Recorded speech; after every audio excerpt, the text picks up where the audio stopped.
Welcome everyone. Thanks a lot for staying with us. You're watching Plain Speak with me, Shivani Gupta. DMK leader and minister in Tamil Nadu government, son of Chief Minister MK Stalin, Udhayanidhi has made a direct attack on Sanatan Dharma, from which Hinduism and many Indic faiths come from, in a speech where he compared this philosophy to dengue and malaria spreading mosquitoes and therefore asked for it not to be merely fought but eradicated. If there was ever a case of Hindu hatred in the open, then this is it. If there was ever a case of hate speech against a particular religion that can invite Hindu marginalization by eradicating them as mosquitoes, then this is it. The only thing refreshing about this statement is just how direct it is. Nevertheless, Udhayanidhi, while defending and standing by his statement, also tried to escape any blame or culpability by saying that he didn't call for any genocide. The Udhayanidhi statement has come as a reminder that despite what people may say, regardless of how many different names they may give it, ultimately the DMK ideology has always been about Hindu hatred. They may try to tell you that there is a difference between Sanatan Dharma and Hinduism, like some say that there is a demarcation between Hinduism and Hindutva. But frankly, what they want, quote, is to eradicate, as DMK leader said, is Hinduism itself. It is also a reminder that contrary to what some may say, Hinduism is very much under attack and in danger in India if we don't pay heed to such designs. Yes, it has survived 1,000 years of such an onslaught, but that doesn't happen without being aware of the danger and the threat in itself. And it is also a reminder that there is no such thing as secularism in India. It is but a euphemism for minoritism and anti-majority politics. Because a statement like this, made for any other religion, would have our Indian seculars beating their chests even to international community. A statement like this for any other religion would have invited suo motu action by Indian courts and requirement for increased security for the provocateur. A statement like this for any other religion would have invited much louder, unequivocal criticism by those who call themselves seculars and claim to uphold secularism in India. Interestingly, this statement has tied the India Alliance partners in a knot. They don't know where to look. They don't know where to hide. Some are criticizing Udhayanidhi's statement, some are backing. The most profound is the confusion within the Congress party. But fundamental is the question today, is this the true face of seculars in India, and is their hypocrisy louder than ever before? We'll take that question to our guests in just a bit. But as I mentioned, the statement has put Congress in a fix, given that it is not only a member of the new opposition bloc along with the DMK, but also partners with the ruling party in Tamil Nadu. While some Congress leaders openly batted and defended Udhayanidhi's statement, others have called it wrong, but none have been able to condemn it in the strong words that come on other occasions. Listen in. वो उनकी व्यक्तिगत राय होगी, हम उससे सहमत नहीं. Any religion that does not ensure that you have the dignity of being a human being is not a religion according to me. So it's as good as a disease. देखिए, सनातन धर्म, सनातन परंपरा भारत की संस्कृति का हिस्सा है. शायद भाषा की भावना को ना समझते हुए किसी व्यक्ति ने कहा होगा, मुझे जानकारी नहीं, पर मैं एक भारतीय के तौर पे आपको कह सकता हूं कि सनातन परंपरा भारत की संस्कृति का हिस्सा है और वो युग युगांतर तक रहेगा. एक्चुअली हमारा व्यू वेरी क्लियर है. सर्वधर्म समभावना, सर्वधर्म समभावना is the Congress ideology. But you have to understand, every political party have their own freedom to tell their views. We are respecting everybody's beliefs. The Congress today saying we respect everybody's belief, but are some beliefs also to be respected? Is that the line that they're taking today? Because this is not the first time that the DMK has made derogatory statements against Hinduism. Several times in the past, their leaders have also been saying this. So of course, this is one of the most direct and one of the most blatant attacks that has come in from a DMK leader, Udhayanidhi Stalin, saying we have to eradicate Sanatan Dharma, not just fight it or counter it or change it. Last year in September 2022, DMK MP A. Raja had said that you are an untouchable till you are a Hindu.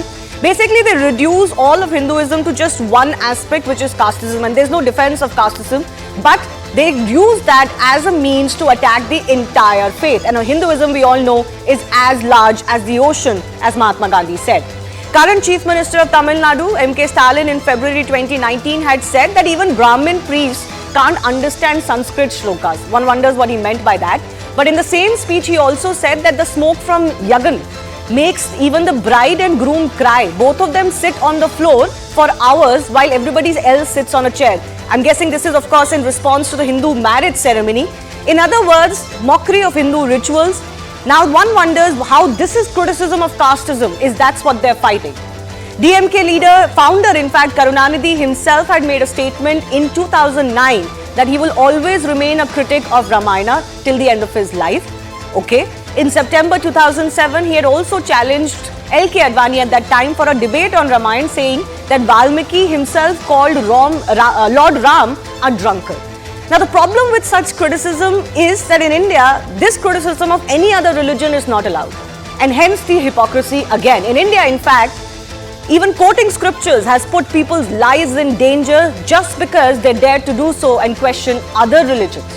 So that leads us to the big question we're asking today. With this attack on Sanatan Dharma and the fact that most opposition parties who give themselves the tag of being secular are unable to take this on in unequal terms, is this not the biggest case of the hypocrisy of secularism in India and why it doesn't work? We'll forward with our guests.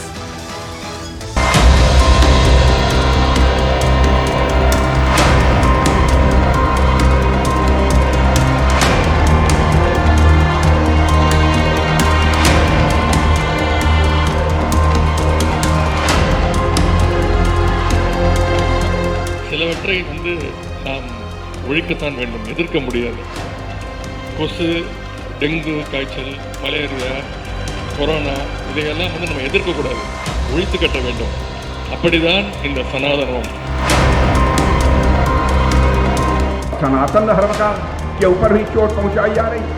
इन्हीं के गठबंधन के लोगों ने, DMK ने चोट पहुंचाई है और इस पर कांग्रेस चुप्पी साफ कर बैठी हुई है. भारत की सभ्यता को, भारत की मूल आस्था को, सनातन धर्म को यानी हिंदू धर्म को अपमानित करने में जैसे मानो एक कंपटीशन शुरू हो गया है.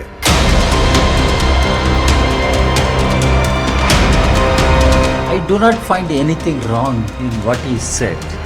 One has to fight Sanatan. We are fighting Sanatan. सनातन धर्म एक स्थापित जीवन शैली, धार्मिक भाव है और उसका संपूर्ण सम्मान होना चाहिए. I will definitely stand against it and I will face any illegal activities, action, and I will never step back from whatever I say.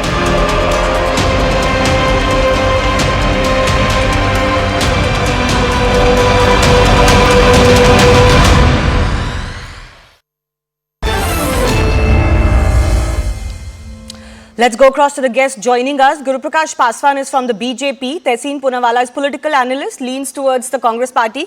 Also, Professor Chandan Gaura is Professor, Institute of Social and Economic Change. Desh Ratnam Nigam is lawyer and political analyst, leans towards the RSS. I should announce that Congress and DMK have refused to be officially part of this discussion. Again, I wonder why. Tehseen, why is it that the Congress is shying away from condemning Udhayanidhi Stalin's comments? Why is it that the Congress is speaking in two voices? In fact, appallingly, some of their leaders are actually backing what Stalin has said. Shivani, at the onset, thank you, and I'm grateful for having me on the show. And I'm appalled at the statements Mr. Stalin is making. For one, let's for a minute leave the moralistic argument aside. Just for a second, let's leave the moralistic argument aside. It's terrible. You cannot call people mosquitoes or a way of life, malaria or dengue or corona. It's terrible. And if the thing was reversed, let's assume Guru Paswan, who's a very dear friend of mine, but represents the BJP, said the same about an Islamic way of life. What would we say? It's wrong. How can this be accepted? So it's terrible that this has been said. But let's look at it. But let's look at this politically. Apart from this, Mr. Stalin, whose only claim to fame is being the chief minister's son, who is the grandson of Karunanidhi and the grandson of Karunanidhi, is talking about privilege.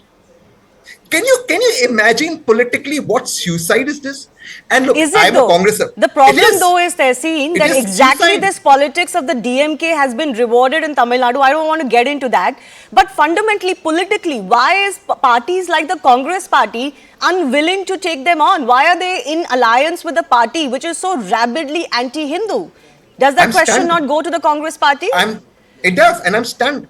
Because I support the Congress. I go out of my way to defend the Congress. And Rahul Gandhi ji, who's my idol, told us that he's a Janyudhari. Yeah. So is Rahul Gandhi ji privileged? Second, Rahul Gandhi ji said कि मैं नफरत के बाजार में मोहब्बत की दुकान खोलने आया हूँ. Which is great. Then mohabbat ki dukaan has to open with conversation. Every way of life must evolve, must require reforms, dialogues. But that should happen through a political process or through a legal process or through consultation. You can't call people mosquitoes, dengue, COVID. I'm again saying, Shivani, let's say if this was for Christians or Sikhs, what would we say? We would say this is bigotry. It's not right. Supreme Court has called this as hate speech. In my case, how is it accepted if you call people from the Sanatan Dharma? Does the Congress not have people from the Sanatan Dharma? So that brings me to the question that I'm asking today, Tehseen. You are a supporter of the Congress party, what it stands for. The Congress party claims to be the biggest votary of secularism in India. They believe secularism in India exists because of the Congress party and not because of parties like BJP. Explain to me, how is this secularism? This isn't. That's what I'm saying. Then why is our Indian politicians so weak? And votes all they care for. They cannot stand up for Sanatan Dharma in a country like India, Bharat. Forget in a country like India. Tell me, Shivani, and you're a very reasonable person. I also know you on a personal level. Which minority will be happy by you calling Sanatan Dharma, people for calling Sanatan Dharma mosquitoes or malaria? They don't get happy with this. So this isn't even appeasement. I mean, people who are minorities from any caste or religion don't get happy when you do this. They are not excited that you're doing this. For example, Mr. Paswan comes from a minority background. I know him personally. He's from a Paswan background. Will he get happy? No. This is not something to be happy about. What are you celebrating? Yet it works. It is moralistic. No, forget the moral argument. Yet for DMK, it works in Tamil Nadu. It's a fascinating story and study, which is a very devout state, mind you. Tamil Nadu is a devout Hindu state. Why it works there is a fascinating story. But I want to go across to Professor Chandan also. How is this acceptable when all of these politicians claim to fight for secularism and they claim that they are secularism? I use that word deliberately because obviously claiming to be secularism doesn't mean you actually uphold its tenets. But this is as rabid anti-Hindu commentary and speech as is possible. Don't you think that this is exactly what invites statements from the other side as well? It's a very complex matter. Just to set the record straight, the AIDMK, with which the BJP is close to, is also an inheritor of the same stance on how Hinduism has to be seen. So you have to put both parties on the dock if you're interested in pushing it in that angle. Please remember that Periyar built a movement which later split into DMK and AIDMK, right? And they both are inherited of the same legacy, reflected in popular cinema, popular songs for over a century. 2 years from now, it will be 100 years of the self-respect movement. Be that as it may, I don't think, you and I, might have a right to feel, angry or, or offended even at what he has described it. But unless we have the maturity to understand that he has the right to be angry in his own terms, because is it right? No, I get that. I have no problem in calling out casteism. I will join that cause. How is eradicating a religion a just cause? I think the mosquito corona comparison is nothing compared to what others have compared it to in the last 100 years. So what? That doesn't mean I can't criticize it today. What's on the street is supple. No, but Of course. Chandanji, you're not understanding. That's what I'm What saying. people While have he's gotten trying to away with in criticize the it, past is that hardly was my their right concern to- today. I am still going to criticize Udhayanidhi It's not getting Stalin, away. not by the standards that the DMK has set it for Shivani, itself, but Shivani, by the standards that Indian politicians want for everyone. Shivani, if Yeah. you are in the receiving end of Hinduism, you have a right to be critical in your own way. Absolutely, you be do. Civil. We can't dictate the terms of criticism. No, actually we this can is say, not come on, criticism. Mr. Gowda, you're getting into that very delicate line of what is criticism and what is hate speech. And I think this is this not hate qualifies as hate speech, not so much as criticism. We've had ample criticism of Hinduism in this country. We've had unending criticism of Hinduism in this country. And Hindus are the most accepting of all criticism. And I accept the ills of Hinduism. But I, for one, am not going to carry the guilt that only Hinduism has ills. I'm sorry to say, politicians like Udhayanidhi Stalin will never open their mouth about ills in any other religion. I'm calling out their hypocrisy. They're speaking as insiders to a religion. They're not insiders. What insider is Udhayanidhi Stalin? What is his upbringing? What is his privilege? No. See, please remember they are criticizing a religion, not the religious followers. There's a distinction. No.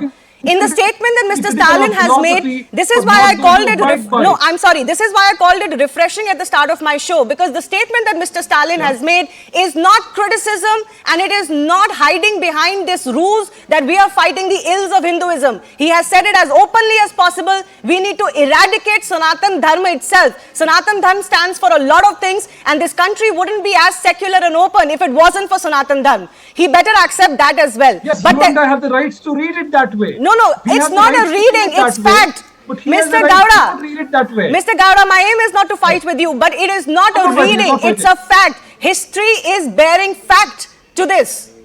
We cannot erase that history either. And we cannot condemn a religion only by some ills. And like I said, I dare them to open their mouth about ills about any other religion in this fashion. But Mr. Guru Prakash is... No, okay, finish. What is it that you want to say? No, Shivani, I was only saying we have the rights to read Hinduism in the way we are doing. And if you are at the receiving end, they have the rights to read it the way they do. I have no problems with that, Mr. Gowda, but calling for eradication of a religion is not reading of a religion. Calling people who follow a certain philosophy as mosquitoes is not reading of that religion. Please understand, that's the limited point I'm making. I'm all for criticism and there is only criticism of Hinduism in this country. But we'll accept that. Tessin, you wanted to come in very quickly, then Guru Prakash. Just very one point. In our country, the religion that's seen most reforms has been Hinduism. You can't take away from that. For example, and I'll end here, Bhagwan Ram or Bhagwan Krishna were not born as Brahmins. They were born as Kshatriya or as a Yadav. And in fact, Bhagwan Ram killed a Brahmin, Ravan. But we still worship them. So let's not say that this is the most reforms that happen in the Hindu way of life. That and does yet not it gets take away. attacked the most. You know, And the appalling thing but is you they're can't call for it elimination keeps of getting people as attacked Muslims. in the most basest of manners. This is not criticism. I'm sorry to say. It's dehumaning. You can't call It's people dehumanizing of Hindus who follow Sanatan Dharma, and dehumanization is categorized as hate speech. Let Mr. Guru Prakash also come in, then I'll go across to Desh Ratan Nigam. Guru Prakash, why is it that only Hindus have to take this kind of speech? A very warm good evening to you, Shivani, and all my fellow panelists. And let me start by appreciating my dear friend Tessin, who has shown some spine. And I think it's very important that on issues like this, we need to be dispassionate, we need to be objective. But we need to also understand one thing, Shivani, that it is not in isolation that Mr. Udhayanidhi Stalin has spoken. It's a pattern. Consistently, if you see, the leadership of India Alliance time and again have said the same thing. Swami Prasad Maurya, what has he said about Hindu Dharma?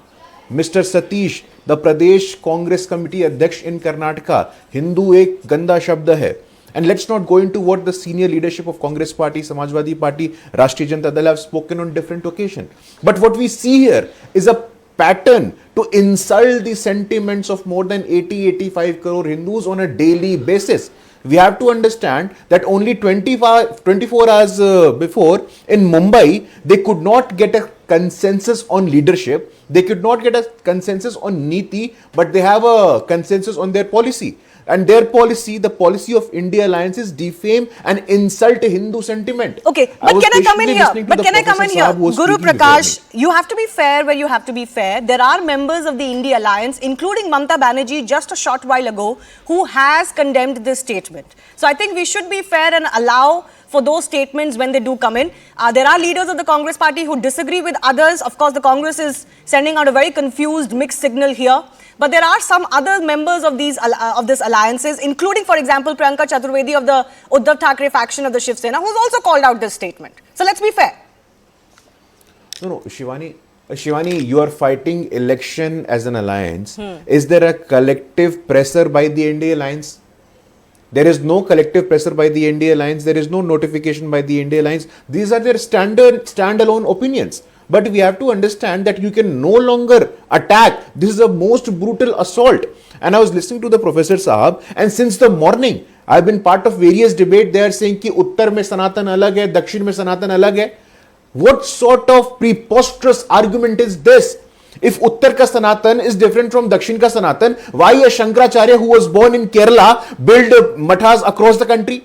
Uttar mein bhi, Dakshin mein bhi, Purab mein bhi, Paschim mein bhi. What sort of arguments are you giving, sir? Please, and I request with folded hands, do not make these fault lines on the basis of language, caste, Sanatan, and every other day. We are looking at fault lines being built. But we have to understand that in the name of social justice, what Mr. Stalin has said, you are a product of privilege. And what have you done for the sake of social justice? A Hindutva abiding government. For the first time, Shivani, we saw an Adivasi ki beti in the last 75 years reaching the highest constitutional office in the country. This is social justice. This is inclusion. Not you becoming chief minister, your father becoming chief minister, your grandfather becoming chief minister. Please don't use the idea of social justice to attack our beautiful Sanatan Sanskriti. Mahatma Gandhi, for God's sake, Mahatma Gandhi said, I am a Sanatani Hindu. Mahatma Gandhi ने कहा था मैं सनातनी हिंदू हूं. Ram Manohar Lohia in his essay Ramakrishna and Shiv, he said कि भाई हमें रामायण पे प्रसंग करना चाहिए. There are so many instances, sir. It was Prime Minister Nehru who installed the symbol for the first time in the parliament. There are so many examples from the some past, have said, but regardless of them. No, Guru Prakash, some have said that actually a statement like this can only come from someone who doesn't understand the ethos of Sanatan Dharma. In fact, many political leaders, including Mamata Banerjee, have said that I don't understand where they're coming from. Some Congress leaders have said maybe they don't have an understanding of what they're talking about. Actually, they're telling Udhayanidhi Stalin, you don't know what you're talking about. Because I'm sorry to say, sometimes you're so privileged in life that you haven't seen the real world. And certainly Udhayanidhi Stalin cannot claim that he has come from the very bottom to understand what ills Indian society or Hindu society faces.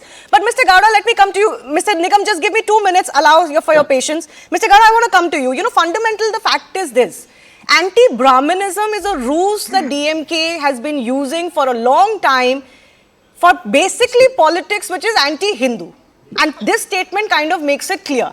Because there is no distinction between Sanatan Dharma and Hinduism. I frankly don't think there's any difference between Hindutva and Hinduism either. But I leave that aside. But attacking Sanatan Dharma, that goes a step too far. And that shows that it is not about anti-Brahmanism or anti-casteism at all.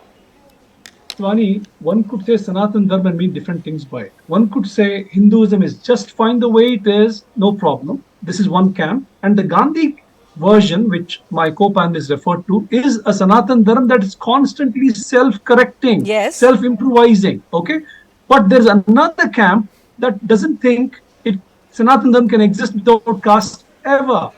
So they reach Sanatan Dharma. You had 3 different camps and many more camps, and we'll need to live with all of them. We can't say one camp shut down, we'll live with 2 camps. That is, because we need, Hinduism has evolved and grown because of such challenges from inside and from outside. Mr. Gowda, I do not disagree with anything you're saying. I do not disagree with anything you're saying. I think you're accepting the fact that there are various ways to look at it. There is a conflict. which is good. Conflict can only exist when actually people are willing to debate and criticize. So Hinduism is willing to do so. Right. My But objection Shivani- is purely this, that this is not in the realm of criticism. This is a sitting minister of an elected government talking. This is not even about any ordinary leader saying, and even if it came from an ordinary leader, it would be unacceptable speech. But like I'm saying, this rhetoric has a 100-year-old history. There are 2 books that have looked at Dravidian political rhetoric. It is exactly like this. The quotes that you pulled out from his father and from the son are cliched quotes. You've But heard them. is it not wrong? Nobody called Tamil filmmakers to the station, the TV station, to call them up like this. I'm not saying we should accept it now. I'm only saying we can't be too literal about this. There's a cultural history to this thing, and you're right to say, come on, you can't speak like this, and give them a chance to explain themselves. Yeah, we've given him a chance to explain himself, in fact. He spoke to us, he stood by his statement, and he said he's willing to take it on legally. I don't think legally he will have any issues, but my point is fundamentally this. Societally, socially, politically, there have to be consequences and costs to statements like this if you want to be called true secular in a country like this. Desh Ratan Nigam. Shivani, first thing we have to look at the timing.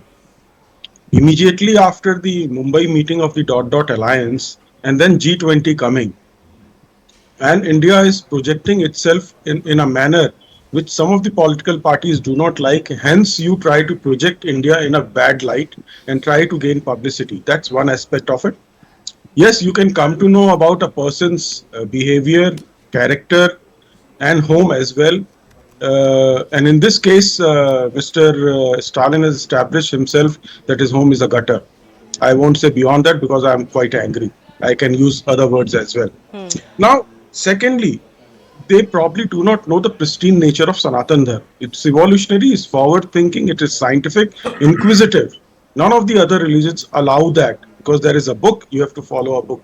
Here we are allowed to do that. Self-criticism is also allowed.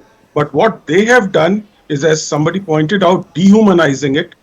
And apart from dehumanizing it, you are nonchalant. You still do not want to apologize. That means it has been done under a plan. There is a clear plan, and that plan is that we'll experiment with such kind of dehumanizing Sanatan Dharma. Let us see the reaction. So you will find in certain states where it benefits the India alliance, they will use these kind of languages wherever they want, and in other places their leaders will say no, this is wrong. So this what we have seen, Janayudharis coming, suddenly you becoming a Hindu before elections, you start going to the temples. It's the same pattern which is going on. It's nothing new. Therefore, let us be very clear, and legally speaking, this man can be hauled in court, and there are various sections under the IPC where he can be tried and put behind bars. You know, interestingly, Desh Ratan Nigam, just recently and justifiably, the Supreme Court said, you took suo motu cognizance of certain hate speech, alleged hate speech, and they asked state governments to file complaints even when there are no complainants. Yes, so absolutely. State governments are now mandated by the Supreme Court to file suo motu complaints of hate speech. Absolutely. We wonder whether the court will also take cognizance of this when they do so for other hate speeches. I'm also wondering. Yeah. And that wondering is quite questionable. You absolutely. And you know, you made an interesting point about telling people about what Sanatan Dharma is. You know, I frankly do not want to get into that argument. I am not going to defend Sanatan Dharma. I am not going to try and teach them Sanatan Dharma. If they wanted to know, they will know. They don't want to know. And it's not my job to defend it. My job is simply to say that you cannot attack a religion like this. These are standards set by yourself. And you cannot make hate speech like this. These are standards set by yourself. So hold yourself to your own standards. It's not my job to defend Sanatan Dharma to them. That's why I don't want to get into it. Yes, Tessin, very quickly, I'll take final comments from all of our guests. Tessin, 30 seconds. Very quickly, this argument that these arguments were made by Periyar sir or by Ambedkar sir. Periyar sir and Ambedkar sir were self-made men. They were not dynasts. They didn't come from privilege. A, so it's wrong to compare dynasts to them. B, more importantly, listen, just reverse this, Mr. Gowda, and I'm asking you, let's say a Muslim man said, who's fighting against burqa for whatever reason, whether he likes or dislikes it, says all of the burqa is like malaria, dengue, and all of this should be eliminated like mosquitoes. You, Mr. Gowda, and I would say it's not right. It's wrong. This is the same argument. You cannot compare people to animals. It's not right. You can say we need to talk about caste. There are privileges. We got to discuss it. That's the way to do it. There is a tone and tenure to do it. Every night I argue with Mr. Paswan on TV. Nobody goes after me. But you cannot come here and call people animals. That's not right. And what's not right for one group is not right for the other group. There cannot be a justification. Yeah, absolutely. That's exactly the point that Guru Prakash is becoming very convenient for people to take one thing out of such a broad, vast, all-encompassing philosophy like Sanatan Dharma and condemn it using just that one stick. But what I find appalling is if you want to fight evils, there are evils all around us in all faiths. But they will not open their mouth and reduce any religion to just one ill that may be part of that religion. No, absolutely, Shivani. And I think this is a product of a long-term politics of minority appeasement. And I think as a party, as an individual, we have certainly disagreed with that. Like, you build a culture, you build a discourse around minority appeasement, and then such an atmosphere happens. In 2007, for instance, Prime Minister Manmohan Singh says, इस देश के संसाधनों पे पहला हक मुसलमानों का है. I can give you 100 such examples. Shah Bano verdict, the Somnath temple renovation. So the atmosphere is formed. In Bihar, for today, the notification came that during Chhath Puja, there will be no holidays. In Bihar today, in parts of Purnia, there are holidays on Friday. And you have no courage to question that. So you cannot make a football out of it. You cannot build your arguments for the sake of your own convenience. On a daily basis, Indie Alliance leadership from different political parties are insulting the sentiments of more than 85 crore Hindus. But this is absolutely unwarranted and absolutely unacceptable. Well, we'll wait and see what political consequences there will be. For long, people have gotten away by criticizing Hinduism in manner that they will never criticize any other religion, while also claiming that all religions should be respected and they are seculars. So I think it is a given now that this whole term secular in itself under question in India. It's the most warped form of secularism that exists anywhere in the world. But I'll leave it at that. I do thank our guests for joining us for our first debate. Coming up on the other side, we are discussing One Nation, One Election panel debate that has intensified. Remember, the Congress party is now mulling to skip the upcoming special parliament session if it only debates simultaneous polls. Is it a way of running away from the debate? We'll get to that in just a bit.